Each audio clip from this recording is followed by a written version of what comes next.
Bismillah. Alhamdulillah allazi nahmaduhu wa nasta'inu wa nastaghfiruh. Wa na'udzu billahi min shururi anfusina wa min sayyiati a'malina. May yahdihillahu fala mudhillalah wa may yudlil fala hadiyalah.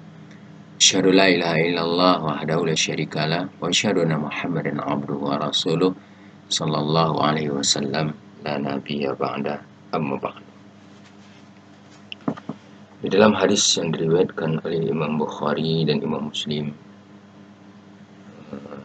dari sahabat Abu Sa'id Al-Khudri radhiyallahu anhu dan juga dari sahabat Sa'ad bin Malik bin Sinan radhiyallahu anhu.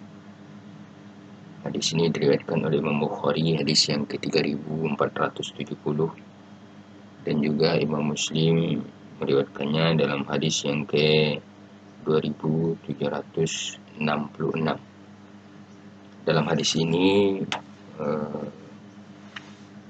diceritakan oleh sahabat tadi bahwa Rasulullah SAW pernah menceritakan sebuah kisah yang panjang, yaitu pada zaman dahulu ada seorang laki-laki yang pernah membunuh 99 orang. Kemudian karena dia sudah menyesal, lalu dia mencari orang alim yang ada di muka bumi ini. Maka pergilah dia kepada seorang ahli ibadah.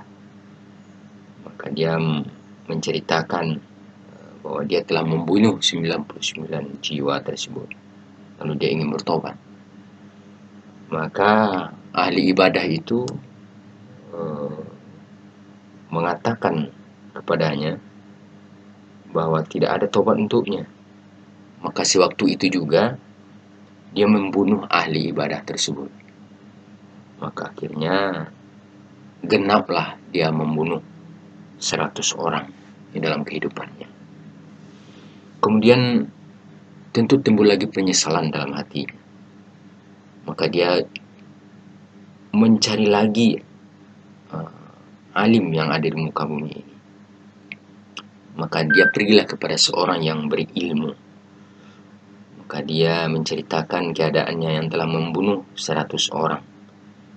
Kemudian alim yang ditemui itu berkata,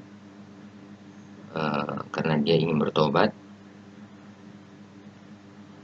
dia mengatakan tentu saja dia bisa bertobat. Siapa orang yang dapat menghalanginya untuk bertobat?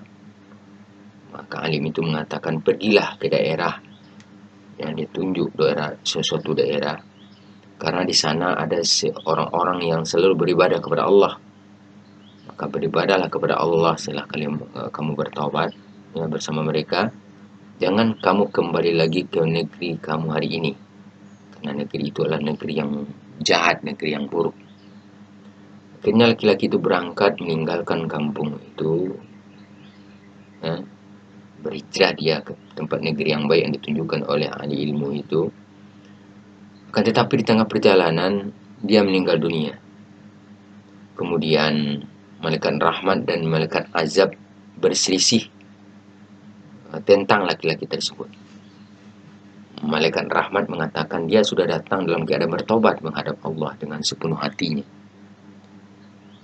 Sementara malaikat azab membantah dengan mengatakan sungguhnya dia sama sekali belum pernah mengerjakan satu amal kebaikan pun. Tiba-tiba datanglah seorang malaikat dalam wujud manusia. Kemudian malaikat rahmat dan azab itu menjadikan malaikat yang baru datang itu sebagai hakim di antara mereka berdua. Akhirnya malaikat itu berkata, ukurlah jarak antara dia dan kedua negeri tersebut. Kemudian ke negeri mana yang lebih dekat, maka dialah yang berhak membawanya. Lalu kedua malaikat itu mengukurnya, dan ternyata mereka mendapatkan bahwa si pembunuh itu lebih dekat ke negeri yang hendak didatanginya untuk bertobat itu. Akhirnya malaikat rahmat segera membawanya pergi. Dalam hadis Imam Bukhari itu dengan kalimat faghufira lahu, maka Allah mengampuninya. Kaum muslimin yang dirahmati Allah, cerita yang dikisahkan oleh baginda Rasulullah sallallahu alaihi wasallam yang panjang ini, yang terdapat dalam kitab Imam Bukhari dan Imam Muslim ini, sangat banyak sekali pelajaran yang terdapat di dalamnya. Di antaranya yaitu, yang pertama, seorang pembunuh itu kalau dia bertobat kepada Allah dengan sungguh-sungguh, maka tobatnya akan diterima oleh Allah Subhanahu wa taala. Ya.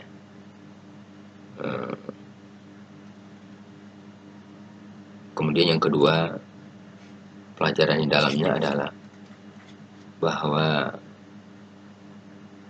disyariatkan untuk bertobat dari segala dosa-dosa besar.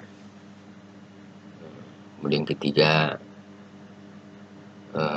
kisah ini melarang kita untuk membuat orang lain berputus asa dari dosa yang ia kerjakan, apalagi dia ingin bertobat kepada Allah Subhanahu wa taala. Kemudian yang keempat, dalam kisah ini terdapat keutamaan untuk hijrah atau pindah dari negeri yang di dalamnya banyak maksiat atau lingkungan yang jelek. Dalam kisah ini yaitu juga terdapat pelajaran termasuk tugas seorang yang bertobat apabila dia bukan seorang berilmu, hendaklah ia mempelajari apa yang diwajibkan dan apa yang diharamkan untuk dirinya. Dalam kisah ini juga terdapat pelajaran, yaitu mengajarkan kepada kita bahwa lingkungan yang baik dan bergaul dengan orang-orang yang baik akan menambah keimanan seorang.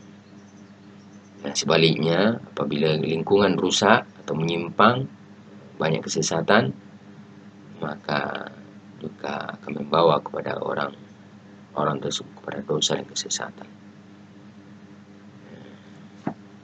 Kemudian dalam kisah ini, pelajaran lainnya juga adalah keutamaan orang yang berilmu daripada ahli ibadah. Jadi Allah Subhanahu wa taala lebih mengutamakan orang yang berilmu daripada ahli ibadah yang tidak memiliki ilmu. Dan banyak sekali lagi pelajaran-pelajaran dalam hadis yang diceritakan oleh Rasulullah tentang orang yang telah membunuh 99 orang ini. Moga-moga dengan hadis ini yang diceritakan oleh Rasulullah ini dapat menjadikan pelajaran bagi kita dalam kehidupan kita. Subhanakallahumma wa bihamdika, asyhadu an la ilaha illa anta, astaghfiruka wa atubu ilaik. Assalamualaikum warahmatullahi wabarakatuh.